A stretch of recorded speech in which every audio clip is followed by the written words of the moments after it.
Birama qui nous emmène au milieu scolaire ce matin pour parler justement des tenues scolaires. On est dans la chronique entrepreneuriat, c'est ça? Alors, pour l'instant, on ne confectionne pas encore de tenues pour l'éducation physique, mais on en confectionne pour aller à l'école tous les jours, surtout pour les élèves de l'école publique.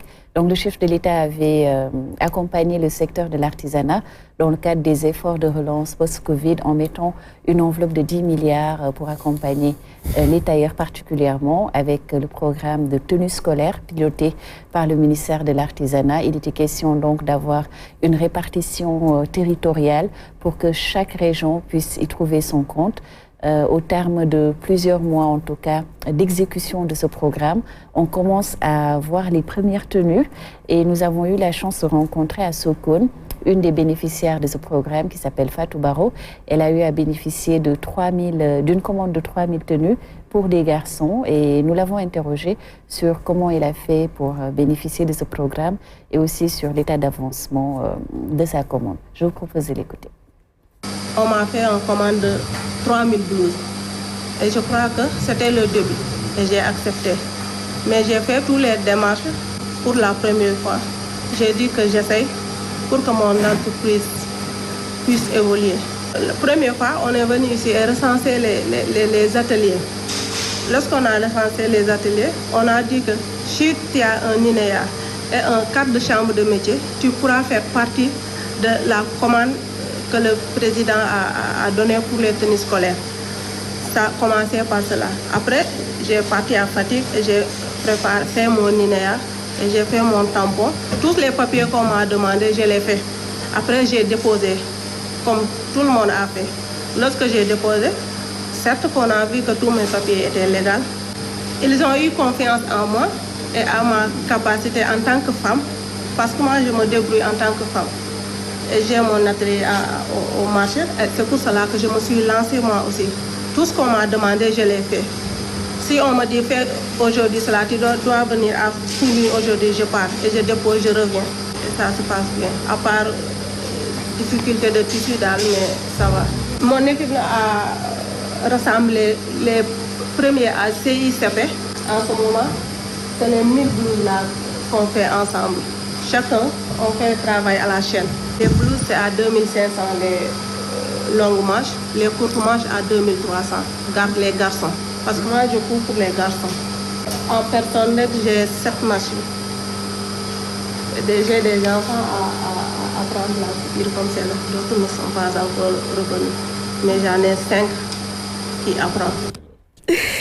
Voilà donc quelques explications de Fatou Baro, l'une des bénéficiaires de ce programme des tenues scolaires justement. Bon, moi je trouve que c'est très bien que justement des ateliers qui appartiennent à des jeunes Sénégalais un peu partout dans les 14 régions aient pu bénéficier de ce programme et que ce ne soit pas juste limité à la région de Dakar où il y a probablement le plus d'ateliers et de tailleurs. Oui, c'est un programme national et l'idée c'était de donner le marché aux tailleurs des localités concernées. À Dakar, les tailleurs qui devaient confectionner donc les tenues pour les Dakarois, les écoliers dakarois devaient être des tailleurs établis à Dakar.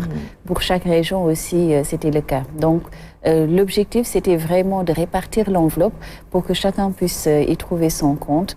Et l'idée aussi, c'était de l'ouvrir au maximum de personnes possibles, que ce soit de gros tailleurs ou ceux qui ont des activités assez moindres plutôt. Un peu comme celle qu'on a vue tout à l'heure. On a vu l'atelier, c'est voilà, il fallait que modeste. Tout le monde puisse y trouver son compte et c'était ouvert à tout le monde. L'idée, c'était juste d'aller manifester son intérêt, de s'inscrire, après de suivre les démarches, de se formaliser si on ne l'est pas, afin de pouvoir bénéficier d'une commande en fonction de ses capacités. Et quel est l'intérêt justement pour l'ADER, par exemple, par rapport à ce programme ou à cette jeune dame qu'on a vue tout à l'heure? La possibilité de l'accompagner davantage ou... Comme j'ai eu à le dire, c'est un programme qui est piloté par le ministère de l'Artisanat, qui est le ministère de tutelle des tailleurs. Et le premier bénéficiaire institutionnel, c'est le ministère de l'Éducation, puisque les élèves sont rattachés à ce ministère. Et il fallait quand même aider dans la structuration de ce programme, raison pour laquelle ils ont eu à faire appel à l'ADER pour accompagner dans la structuration, comme on a eu à le faire dans d'autres programmes, et aussi pour la mise à disposition des financements. Comme il fallait avoir une capacité financière très importante pour exécuter cette commande. Il a été question de préfinancer afin que les tailleurs puissent acquérir tout ce qui est matériel, tout ce qui est intrant nécessaire à la confection de ces tenues. Et donc, l'argent a transité via la DER qui a pu dispatcher en fonction des bénéficiaires qui ont été enrôlés par le ministère, par les deux ministères concernés, principalement par le ministère de l'Artisanat. Bon, tu réponds un tout petit peu à ma question. J'allais parler du financement. Généralement, c'est assez difficile. Les appels d'offres, on les gagne. Mais après, sur la question du financement, parfois, on cale parce qu'il faut préfinancer, ensuite se faire payer. Et il y a des lenteurs qui font que certains entrepreneurs souffrent. Dans ce cas, ils ont reçu l'argent. Oui, parce que l'État a mis le budget de 10 milliards et il fallait juste le répartir entre les bénéficiaires. En tout cas, la semaine dernière, les données qu'on avait, c'est qu'il y avait plus de 1130 demandes en termes de tailleurs concernés et au moins plus de 950 avaient reçu les avances. Certains n'avaient pas encore reçu parce qu'il y avait peut-être des choses à régulariser, mais il était question chaque jour que le chiffre puisse évoluer. Très bien. Bon, allez. C'est des efforts, mais je trouve que le chiffre quand même est relativement faible par rapport au nombre de couturiers qui existent au Sénégal, quoi. En plus que c'est une grande commande, je ne sais pas pourquoi ils sont limités à ce chiffre-là, 1000 tailleurs seulement sur toute l'étendue du territoire national. Parce que rien que dans un quartier comme la Médina, facilement vous pouvez répertorier une centaine de tailleurs, quoi. Je ne sais pas. Alors, il y a eu peut-être des critères qui ont été mis en avant, une sélection de dossiers. Il y avait des critères, il y avait aussi cette manifestation d'intérêt et une commission en fait pour l'exécution de ce programme qui devait statuer et peut-être permettre, en tout cas de façon très inclusive, à tout le monde de pouvoir en bénéficier. Et c'est aussi réparti au niveau national des inspections d'académie. Il faut aussi pouvoir répondre à la commande parce que ce n'est pas forcément confectionner 10 tenues. Il fallait avoir la capacité de confectionner au moins 1000, 2000, 3000. Et donc tout ça, ça fait partie des critères. L'idée aussi, c'était d'avoir des tenues à temps. Il faut avouer quand même que le programme a un peu pris du temps puisque l'annonce a été faite par le chef de l'État en 2021. Certains espéraient avoir les tenues pour la rentrée précédente. Mais bon, on avait raté un peu le coche. Il y avait des réajustements à faire, mais heureusement, actuellement, on est en train de voir le bout du tunnel. Et certainement, pour la rentrée prochaine, les élèves pourront arborer leur nouvelle tenue pour aller en classe. Naïda. Moi, je trouve l'initiative très intéressante parce que, en fait, elle corrèle tout un ensemble de... Déjà, la structuration de 1000 tailleurs, c'est quand même très important. Ensuite, ça permet d'avoir de la visibilité sur ces entreprises, finalement pouvoir avoir des taxes sur ces entreprises et c'est une économie assez solidaire qui se crée. C'est vrai. C'est très intéressant comme programme. Oui, ça permet également à ces ateliers qui parfois ont des moyens modestes d'avoir peut-être un peu plus de revenus et puis d'améliorer tout ce qui est matériel aussi. Parce que c'est vrai que ce sont les tailleurs qui sont mis en avant, mais derrière il y a aussi d'autres corps de métier. Absolument.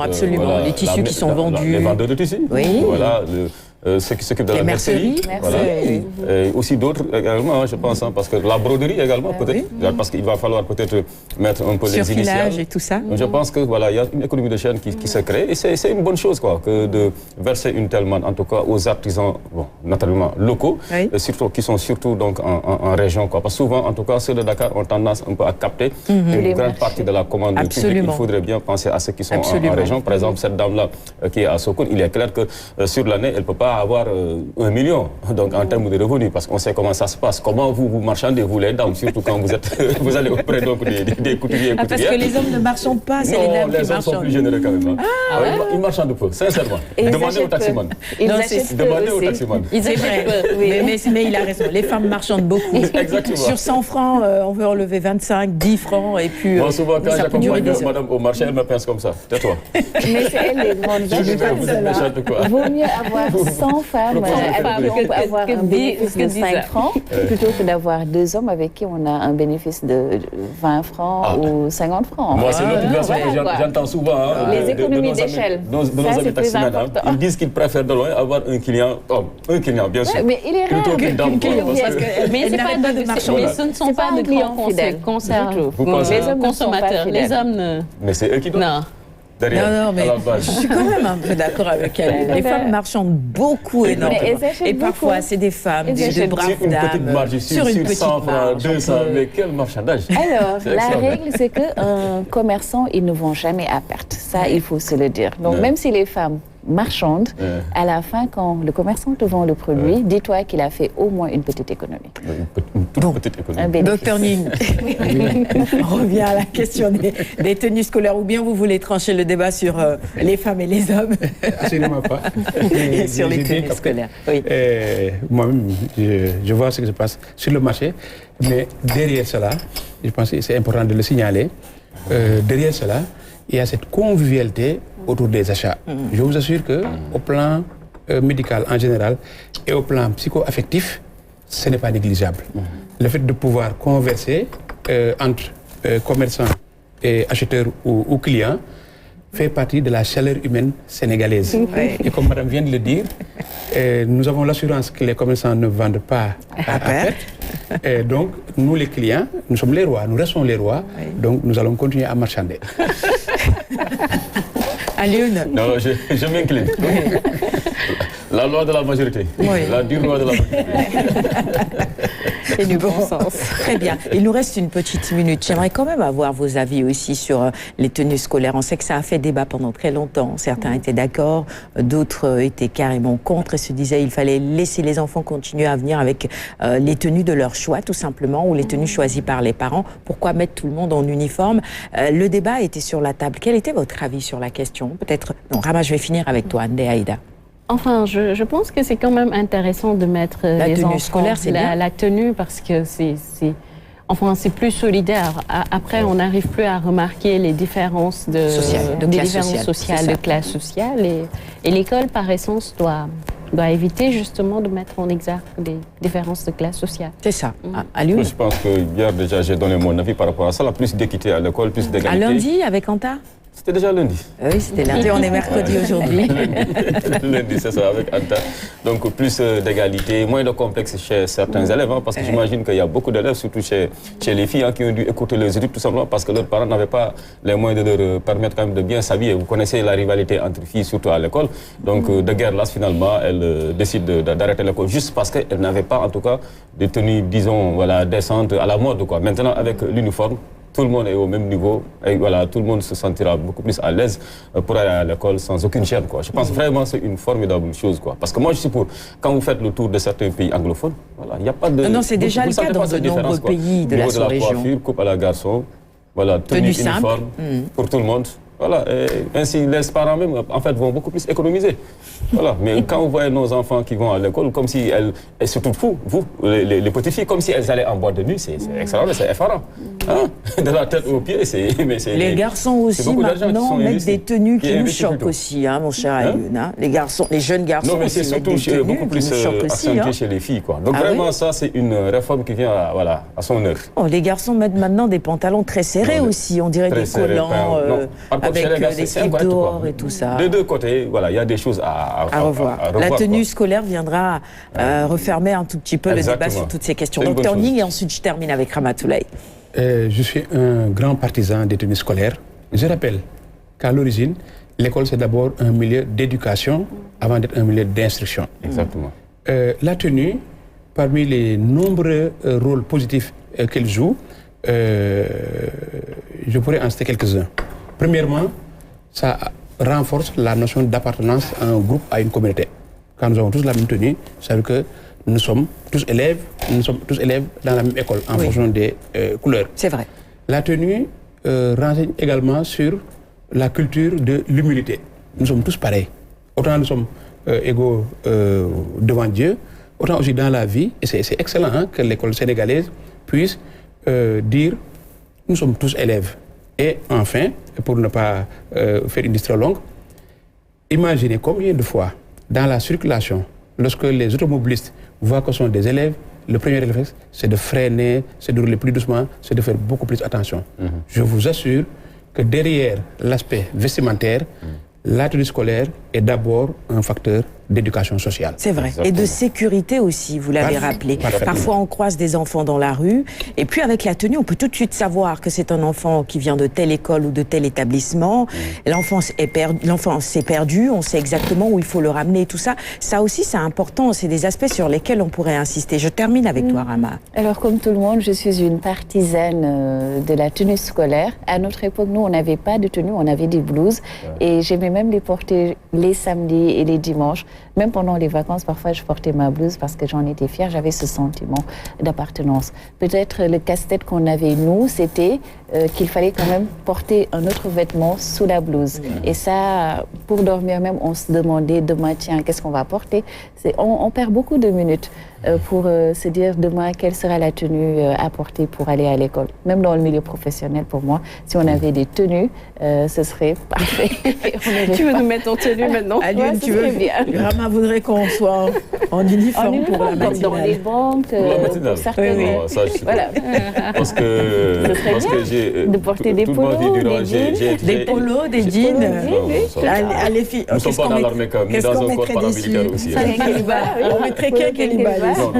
J'imagine donc que tu dois vraiment aimer les Nuroale, quoi, qu'on met à l'occasion des trucs. Et je comprends pas le fait de faire porter ça à ces équipes de reporters, quoi. Parce qu'un journaliste reste un civil, quoi. Parce que moi, en tout cas, j'aurais du mal vraiment à porter ça, une tenue avec le logo de l'entreprise.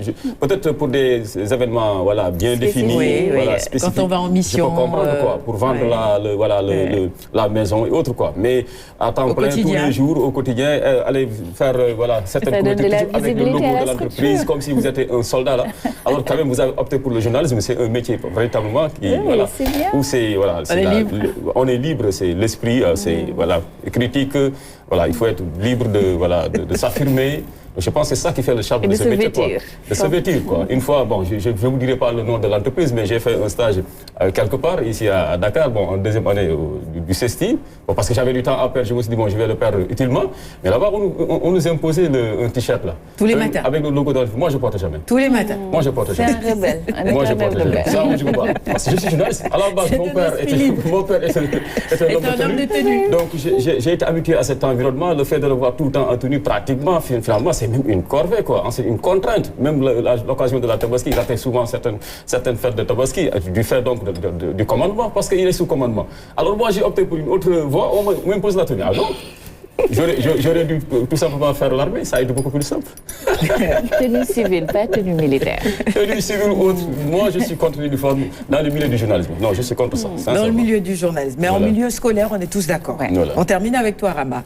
Alors bon, juste pour féliciter encore une fois l'État du Sénégal d'avoir pris cette initiative pour accompagner un secteur quand même qui était chancelant à un moment donné et inviter les tailleurs à respecter les commandes pour que ce programme puisse être pérennisé et aussi permettre aussi aux élèves d'aller à l'école dans les conditions qu'il faut pour que les conditions de réussite aussi soient réunies. Merci beaucoup, ma chère Rama. Il est 7h06, bienvenue si vous nous rejoignez à l'instant. Alune, il y a une question pour toi. Tu travailles dans une entreprise de vente de promo ou quoi? Il fallait mettre des t-shirts à l'effigie de l'entreprise. Ça fait très promo. Non, mais il y en a qui le faisaient. Jusqu'à présent, qui le font. Vous croisez même certains de reporters avec le logo de leur boîte. Hein. Ah, c'est des entreprises de presse, c'est ça? De presse. Je parle bien d'entreprises de presse. Hein, ah, d'accord. Ok. Ah, ça, pour moi, c'est la promo de l'entreprise. Bon. Pour moi, c'est... Voilà. Ça ne cadre pas avec le journalisme, quoi. On referme. Voilà. Ça aide hein, en matière de garde-robe, comme disait Rama tout à l'heure. Qu'est-ce qu'on doit porter le lendemain? C'est pas si évident. Et puis la couleur, c'était le noir. Hein. Sous ce chaud soleil d'Afrique, là, vous portez du noir. Oh, allez. Bon, je referme la parenthèse. On passe à la première partie de la rubrique invitée, juste après ceci.